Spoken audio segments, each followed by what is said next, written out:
de estos flujos compresibles. Bueno, vamos a iniciar definiendo las propiedades de estancamiento, las cuales van a ser propiedades de referencia que nos van a servir en el estudio de estos flujos. Y estas propiedades de estancamiento están definidas básicamente como la propiedad que tendría nuestro flujo localmente si mediante un proceso isoentrópico, es decir, que no hay pérdidas y la entropía, por supuesto, se mantiene constante, llevamos este flujo, este punto, a una condición en que la velocidad sea igual a cero. Entonces, por ejemplo, acá abajo tenemos un ejemplo, una pequeña esquematización de un flujo. Tenemos nuestro punto 1, que tiene sus propiedades.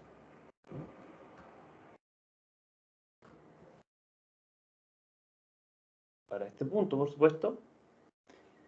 Y las propiedades de estancamiento, como dice su definición, van a estar definidas de tal forma en que la velocidad en este punto se volviera igual a cero mediante un proceso isoentrópico.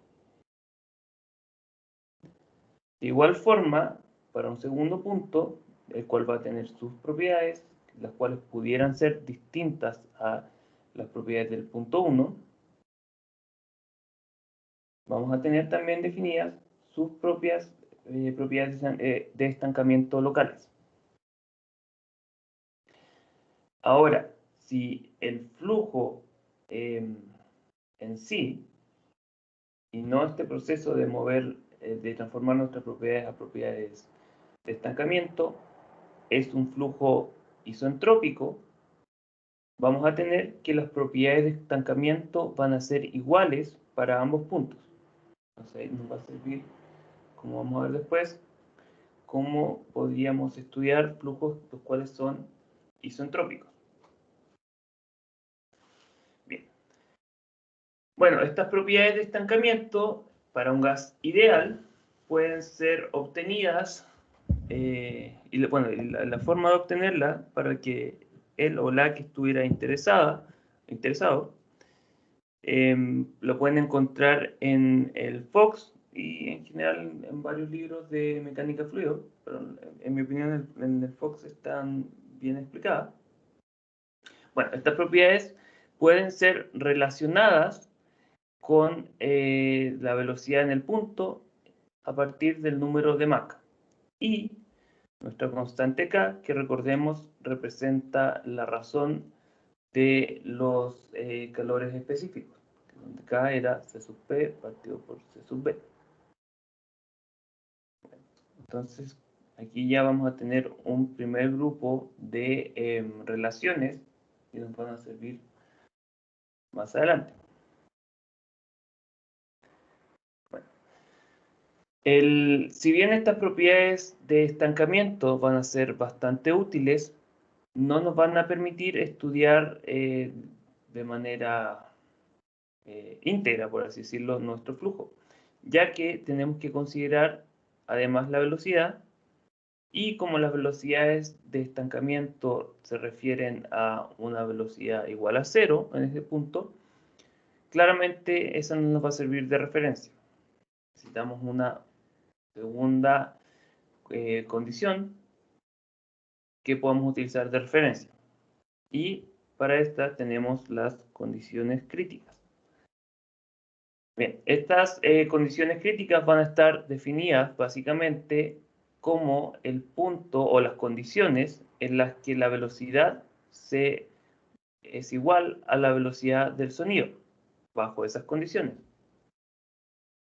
Aquí tenemos que recordar que la velocidad del sonido va a depender de la temperatura. Entonces, vamos a ver que esta propiedad va a ir cambiando a medida de que vaya variando el resto de las otras propiedades, por lo que también la velocidad del sonido va a ir cambiando. Entonces, vamos a recordar de que esta definición considera la velocidad del sonido bajo estas condiciones. Bueno, estas condiciones críticas o las propiedades críticas, en particular presión, temperatura y densidad, van a estar relacionadas con las propiedades de estancamiento mediante estas relaciones. Esas se pueden obtener en base a nuestras expresiones anteriores, haciendo que nuestro número Mach sea igual a 1.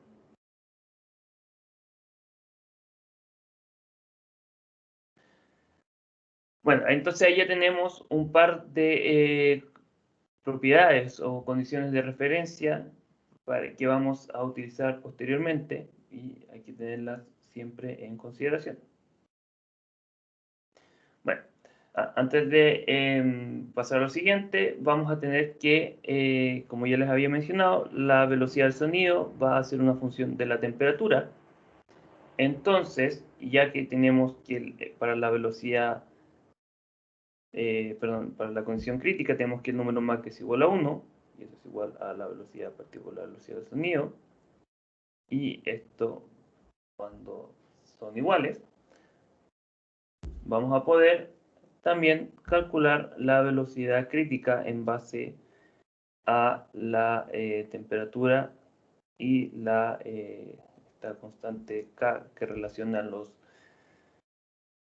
calores específicos. Bueno, ahora vamos a iniciar el estudio ya un poco más aplicado, después de haber visto todas estas definiciones, del flujo de nuestro fluido compresible en un sistema que es tal de que existen cambios de área.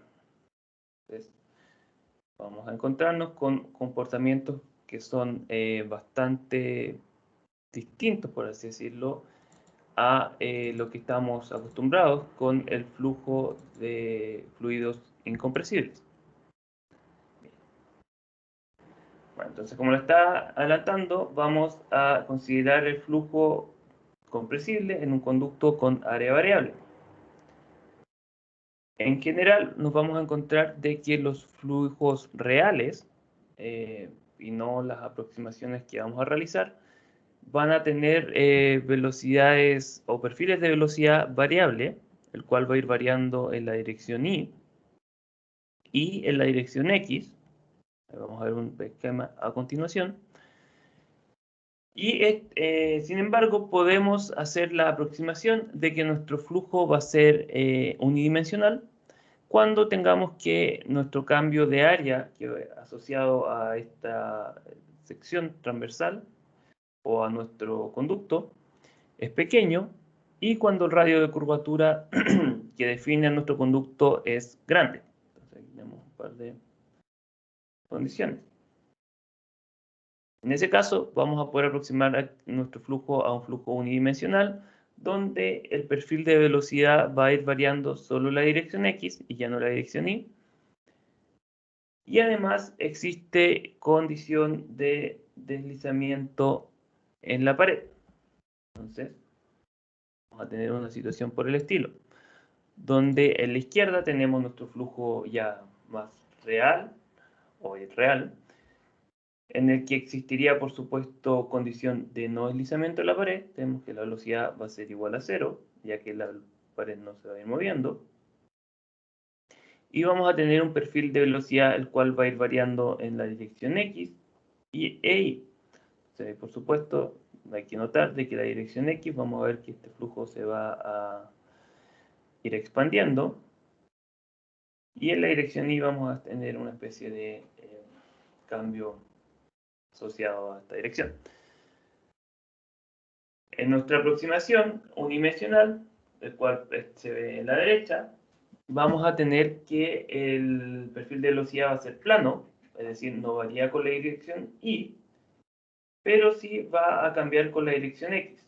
Y en la dirección X vamos a ver de que existe un cambio no solo en el ancho, por así decirlo, de nuestro perfil de velocidad, sino que también en la magnitud de las velocidades asociadas a este perfil. Bueno, vamos a recordar un poco ahora la ecuación de continuidad, la cual nos establece que el flujo másico que va a tener que pasar por nuestro conducto va a tener que ser constante. Y esto es, por supuesto, ya que nuestro conducto tiene un área que no va a ir cambiando con el tiempo. O sea, dicho de otra forma también, toda la materia que entra ha de ser la misma materia que sale.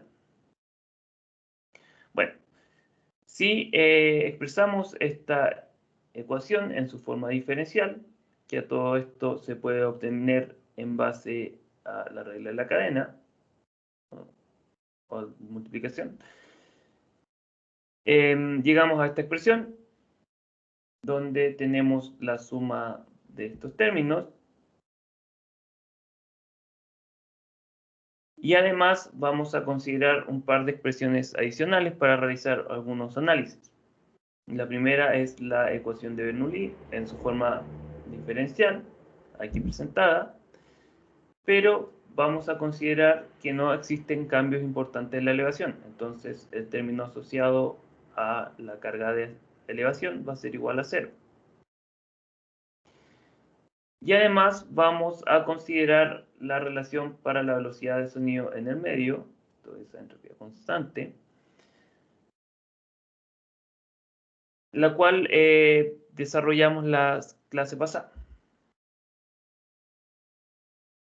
Bueno, en base a estas tres expresiones y la combinamos y la reordenamos, vamos a llegar a esta relación, donde tenemos dos igualdades. La vamos a ir analizando para distintas condiciones, pero aquí por supuesto tenemos que notar de que vamos a tener primero una igualdad que nos asocia a la velocidad y su cambio con el área, el cambio de área que tendría nuestro conducto.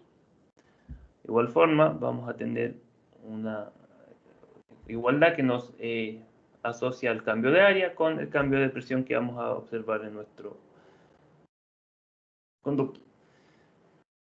Bien, vamos a ir asociando esta expresión con distintos casos. Primero, vamos a analizar el caso cuando tengamos un conducto el cual se va a ir expandiendo en la dirección X, los cuales vamos a denominar como difusores. Para este caso, vamos a tener de que que dA va a tener que ser mayor a 0, ya que nuestra área va aumentando con la dirección X. Entonces, en base a la expresión que ya mencionamos, primero para la velocidad, nos vamos a encontrar con distintos comportamientos dependiendo del régimen de flujo en el que nos encontremos. En el primer régimen, cuando tengamos flujo subsónico o tengamos un número de Mach menor a 1, nos vamos a encontrar de que, ya que este término tiene que ser menor a 0, si reordenamos un poco esta expresión, vamos a tener que de B a dA va a ser igual a B por número de Mach al cuadrado menos 1, y ya que este término es menor a 0, de B a dA también ha de ser menor a 0. Dicho de otra forma, y ya que tenemos en este caso un difusor donde nuestra área va aumentando, la velocidad ha de ir disminuyendo a medida que nos movamos en la dirección X. Y eso, uno lo podría recordar que es un comportamiento bastante similar a lo que teníamos para fluidos incompresibles, donde a medida de que fuéramos moviéndonos en un ducto y este ducto se pudiera expandir, igual íbamos a observar de que la velocidad iba a disminuir, ya que el flujo volumétrico tenía que ser constante. Bien, de igual forma vamos a tener de que la presión ha de aumentar, Y ahí podemos recordar un poco la ecuación de Bernoulli, donde teníamos que P2 partido por P1 partido por gamma va a ser igual a B2 al cuadrado menos B1 al cuadrado partido por 2G.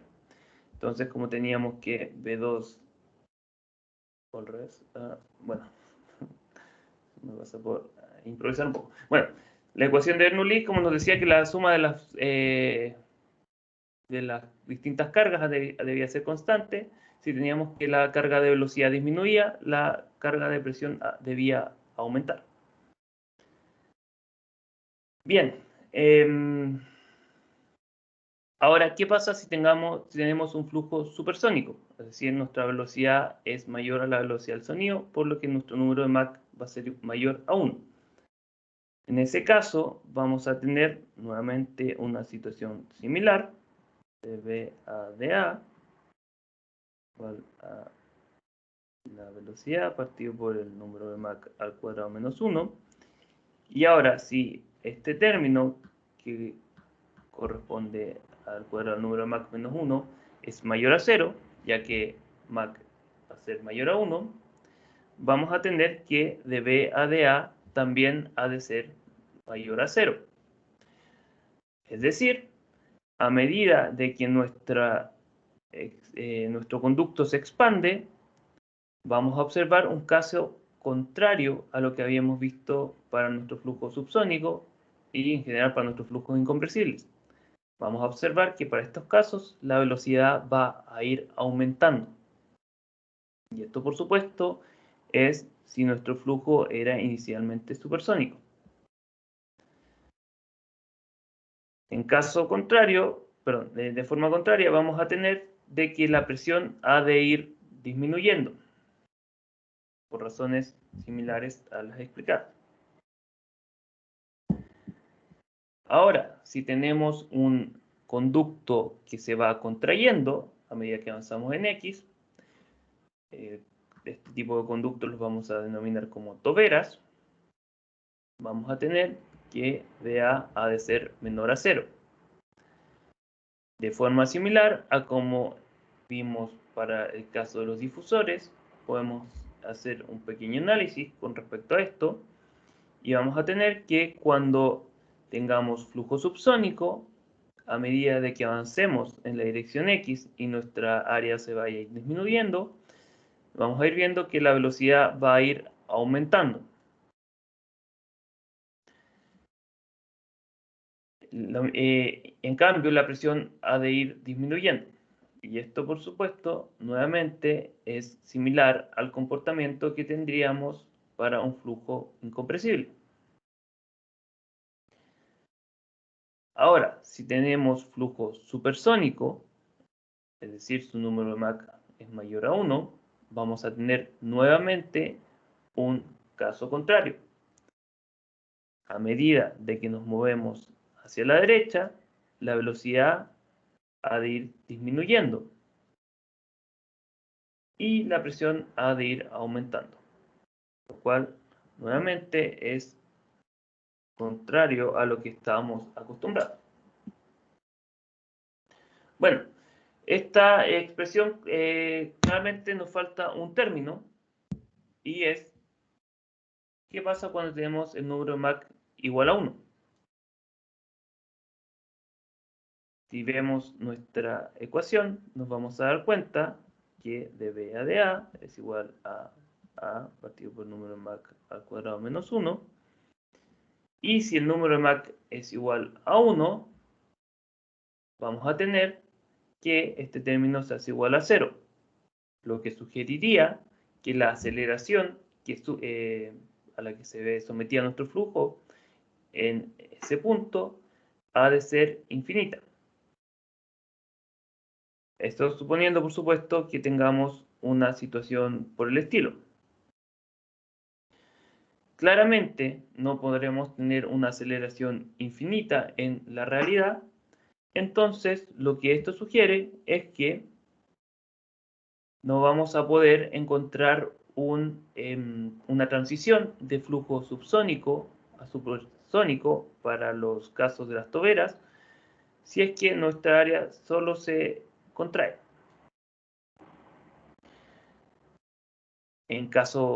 De manera similar, para los difusores, vamos a tener de que no puede existir una transición de flujo supersónico a subsónico, suponiendo que tengamos una situación por el estilo, en ningún punto, ya que nuevamente tendríamos una aceleración o desaceleración infinita. Bien, entonces, ¿qué opciones tendríamos para encontrar antes de mostrar eso, ¿qué opciones tendríamos para encontrar esta transición o producir esa transición? Ya que no podemos tener aceleración infinita, vamos a tener que hacer que nuestro dA sea igual a 0. Es decir, encontrar o bien una sección de área constante o un punto donde este corresponda a un punto a un máximo o un mínimo. Vamos a analizar ahora ambos casos. El primero, si tenemos un mínimo, es decir, una situación como la que se encuentra a la izquierda, y este tipo de conductos los vamos a denominar como toberas convergente divergente, ya que nuestra área va a ir disminuyendo o converge, y a medida de que nos movemos después de este punto mínimo, va a diverger o se va a expandir. Bueno, para este tipo de casos, vamos a tener que en el centro de esta figura, por supuesto, dA va a ser igual a 0. Es decir, vamos a encontrarnos como una situación requerida para esta transición, como ya les mencioné. Bien, en este caso, como ya se cumple esto, y vamos a tener de que en esta zona, ya que vamos disminuyendo el área, y por lo que ya les expliqué, la velocidad va a ir aumentando. Si tenemos inicialmente un flujo subsónico, vamos a encontrarnos que en el centro el número de Mach se puede hacer igual a 1, y va a existir una transición de flujo subsónico a supersónico. Entonces, a partir de este punto ya vamos a ver que nuestra velocidad va a ir aumentando o el flujo se va a ir acelerando. Bueno, todas estas suposiciones, por supuesto, están bajo el supuesto, todos estos análisis están bajo el supuesto de que nuestro flujo es isentrópico, ya que, recordemos, estas expresiones nacen de esta condición. Bien, ahora, en el caso de que tengamos que nuestro conducto ya tiene una geometría opuesta, o divergente convergente, donde al principio se expande, llega a un máximo y luego se contrae, vamos a encontrarnos de que para estos casos no va a existir una transición. Aquí recordemos de que si tenemos primero un flujo subsónico, vamos a considerar primero supersónico, a medida que vamos avanzando, y ya que nuestro conducto va aumentando su área, la velocidad ha de ir disminuyendo. Entonces, en este punto, ya en vez de ir acelerando hasta llegar a un máximo, simplemente se va a ir disminuyendo hasta llegar a un mínimo, y luego va a volver a aumentar ya que tenemos nuestro subsiguiente contracción. Ahora, si nuestro flujo es supersónico, vamos a tener una situación contraria. Vamos a ir aumentando la velocidad, va a llegar a un máximo, y a medida de que ya avanzamos más y se contrae nuestro conducto, va a ir disminuyendo. Bien.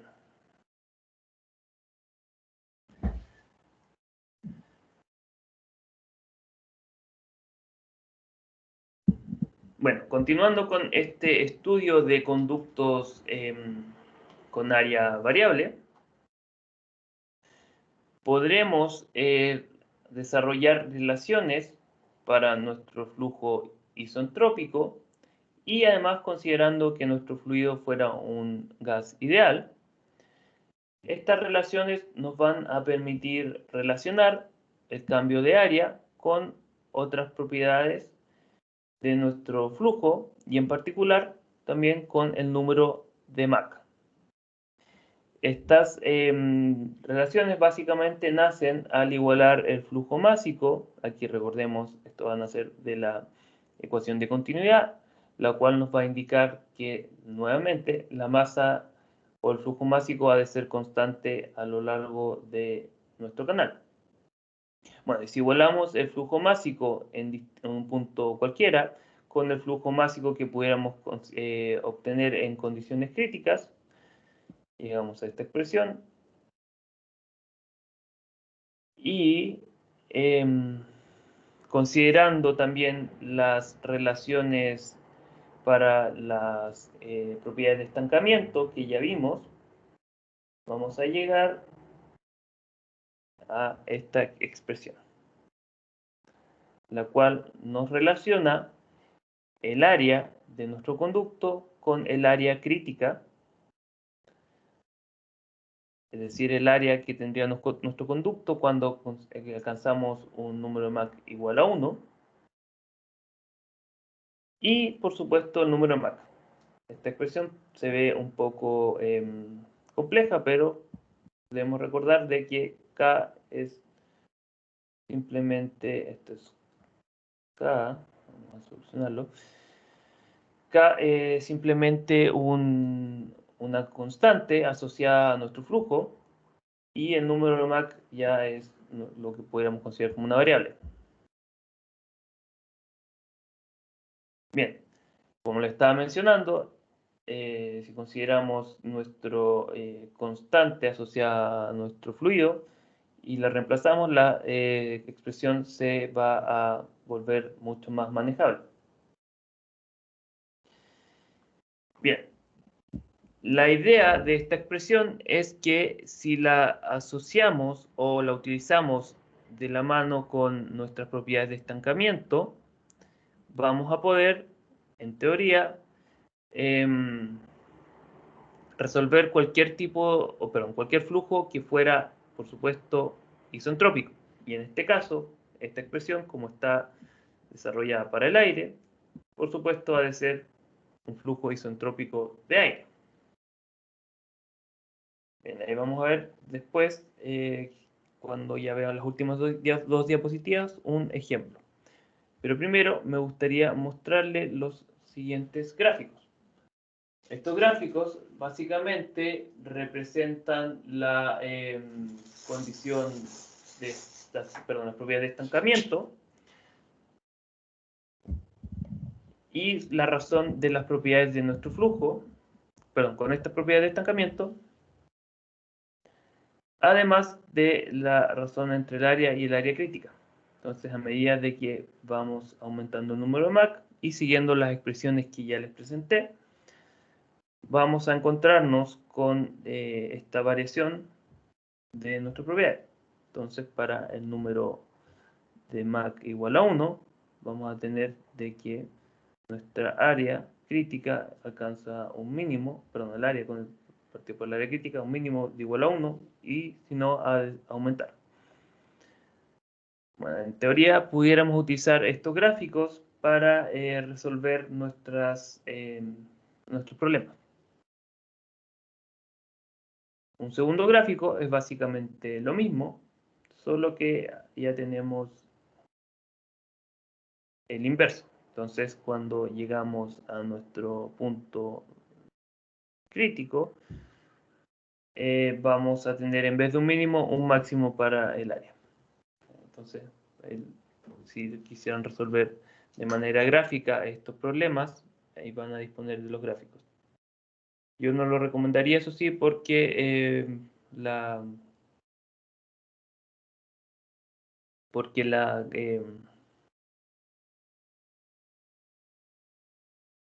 Bueno, lo recomendaría porque claramente trabajar con gráficos siempre tiene asociado un error mayor al que trabajar con fórmulas. Bien, vamos a ver un ejemplo, a ver si me deja cambiar de pantalla.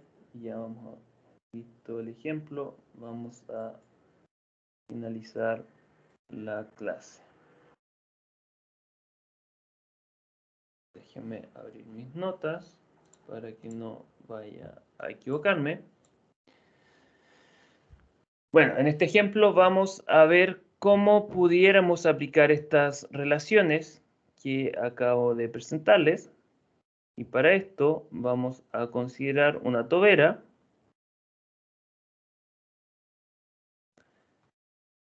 para la cual consideraremos dos puntos, un punto 2 y un punto 1. A todo esto, este ejemplo está desarrollado en el Fox. Me pareció bastante bueno, entonces se los voy a presentar también y explicar. En esta tobera vamos a tener un flujo de aire. Y para aire vamos a tener que K es igual a 1.4. Por si, para que lo tengan en consideración. Por supuesto, también es importante mencionar que este valor va a ir cambiando dependiendo de el fluido. Entonces, si tenemos un fluido que no fuera aire, no podemos utilizar K es igual a 1.4. 1.4. Bien. Las condiciones de flujo que se nos entregan, tenemos que en 1 el número de Mach es igual a 0.3, el área es de 10 elevado a menos 3 metros cuadrados, la presión es de 650 kilopascales y la temperatura es de 62 grados Celsius. Vamos a considerar que este es un proceso o un flujo isentrópico, entonces vamos a poder utilizar nuestras expresiones anteriores para asociar los cambios de área a los cambios de propiedades de nuestro flujo. Aquí me gustaría mencionarles antes, eso sí, de que si se requiriera la densidad o una de las otras dos propiedades no presentadas, o alguna propiedad que no fuera presentada, debemos recordar de que nuestro flujo va a ser aproximado como un fluido un gas perfecto o ideal. Entonces tenemos nuestra ecuación de estado para obtener la propiedad que pudiera faltar. Bien, en el punto 2 vamos a tener que el número de Mach es igual a 0.8 y tenemos que calcular básicamente dos cosas. La primera son las propiedades del fluido en el punto 2 y la segunda es el área de nuestro conducto en 2. Bueno, para esto vamos a recurrir a nuestras ecuaciones ya desarrolladas o nuestras ecuaciones básicas para perdón, estas no son básicas, estas son las ecuaciones básicas. Habría de considerar nuestro balance de materia, de momentum y etcétera. Bien, entonces vamos a tener que la razón entre la temperatura de referencia o la temperatura de estancamiento y la temperatura está por esta expresión. Y ya que tenemos aire, podemos simplificar esto un poco al reemplazar el valor de K. Para la presión tenemos la siguiente expresión, K menos 1 partido por 2, número de Mach al cuadrado, y este paréntesis va acá, elevado acá por K menos 1, partido por K menos 1, ahí sí. Vamos a achicarlo un poquito.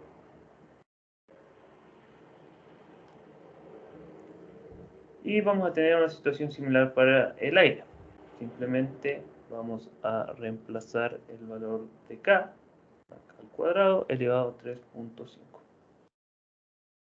Finalmente, y más que nada como para tenerlo de referencia, vamos a tener la densidad 1 más K menos 1 partido por 2 más K al cuadrado 1K menos 1. Y esta nuevamente pudieran calcular la densidad si tuvieran las otras dos propiedades, simplemente considerando la ecuación para los gases perfectos o ideales. Más 0.2 Mach al cuadrado elevado a 2.5. Bien, y aquí nos faltaría ya una ecuación que corresponde a la razón del área con el área crítica, que era esta ecuación que de primera vista se veía un poco compleja. K-1 Mach al cuadrado medio K-1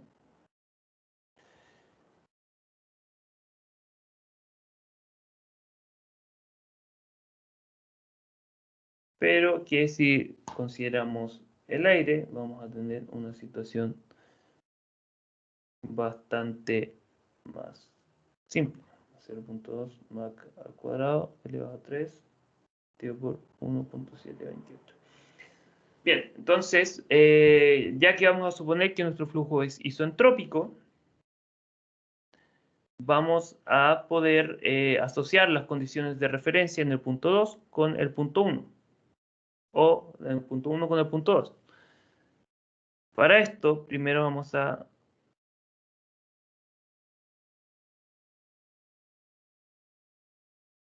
calcular las condiciones de referencia. Primero en nuestro punto 1 tenemos que la presión de referencia en el punto 1 va a estar dada por esta expresión, la cual simplemente tenemos que modificar un poco, multiplicar por P, dividir por lo que está a la derecha. No, perdón, solo multiplicar por P1, la cual conocemos, 3.2 acá al cuadrado elevado a 3.5, y si reemplazamos los valores de 0.3 y este, si no me equivoco, era 650 kilopascales, vamos a obtener que la presión de estancamiento en el punto 1 va a ser 692 kilopascales. La temperatura va a ser bastante similar a lo que acabamos de hacer, 1 más 0.2 Mach en el punto 1 al cuadrado, perdón, este era el punto 1. Y aquí vamos a tener que la temperatura en el punto 1 estaba dada por el problema y tenía un valor de 62 grados Celsius. Bien, a todo esto tienen que trabajar con temperaturas y presiones absolutas. Entonces, aquí vamos a tener que cambiar a grados Kelvin, 15, y tenemos 335.15 Kelvin. Bien, ¿por qué tienen que trabajar con temperaturas y presiones absolutas? Básicamente porque las ecuaciones de estado están desarrolladas para trabajar con esas propiedades. Bien, si utilizamos este valor, vamos a tener que la temperatura de referencia en el punto 1, perdón, la temperatura de estancamiento, va a ser igual a 341 Kelvin. Y nuevamente pudiéramos calcular la densidad de referencia, RT01 y P01. simplemente considerando la ecuación de los gases ideales. Bueno, ya teniendo nuestras dos condiciones de estancamiento, para que no sigamos.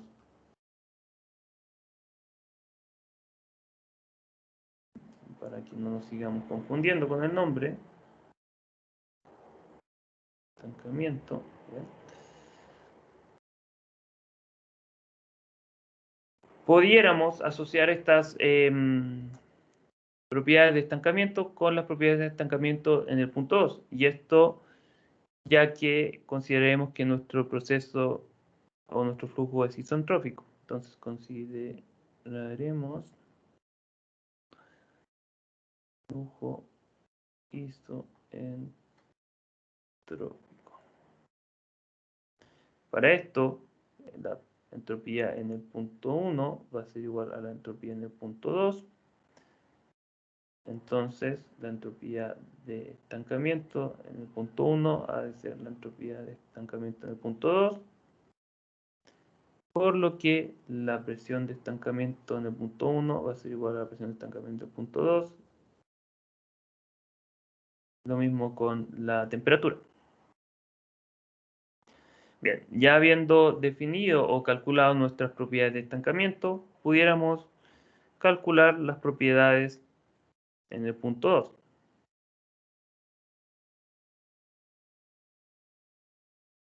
Para esto vamos a volver sobre las mismas expresiones que ya les presenté. Pero ahora ya conocido la propiedad de estancamiento T02, que por supuesto va a ser igual a T01, pudiéramos calcular la temperatura en este punto. Entonces vamos a tener 302 Kelvin y aquí el número de Mach va a ser 0.8, que está dado por el problema. La presión en el punto 2, podemos hacer algo bastante similar. 1 más 0.2 Mach en el punto 2, 3.5, y vamos a llegar a que la presión en este punto va a ser de 454 kilopascales. Bien, entonces ya nos faltaría lo último, que corresponde a el área en el punto 2. Para esto vamos a usar el siguiente juego matemático. Tenemos que A2 partido por A1 va a ser igual a A2 partido por su área crítica por A1 crítico partido por A1. Bien, y aquí como habíamos dicho que nuestro flujo es isentrópico, podemos relacionar A2 con A1 y hacerlos iguales. Entonces, vamos a tener que pero no es necesario hacerlo igual. Lo tenemos que calcular en base a nuestra expresión que ya habíamos presentado. Mach en el punto 2 al cuadrado elevado a 3. 1.728 partido por Mach 1 cuadrado 10.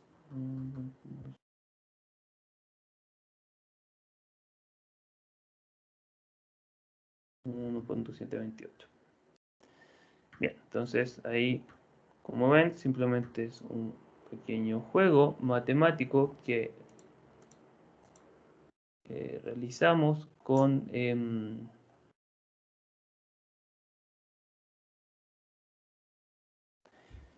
pero igualando nuestras expresiones, y esto nuevamente solo porque nuestro flujo es isentrópico. Bien, lo tenía al revés en las notas. Bueno, resolviendo y conociendo, por supuesto, que nuestros números de Mach son de 0.8 y aquí tenemos Mach 0.3. Vamos a llegar a que la relación entre estas áreas es de 0.5101. Entonces, como la razón de estas áreas es 0.5101, el área 2 va a ser igual al área 1 por 0.5101 y es igual a 0.5101 por 10 elevado a menos 3 metros cuadrados. Bueno, entonces así es como pudiéramos aplicar nuestras ecuaciones que ya establecimos. Bien, con eso me salió bastante más corta la clase de lo que había pensado. Pero ya vamos a ir dando fin a esta clase.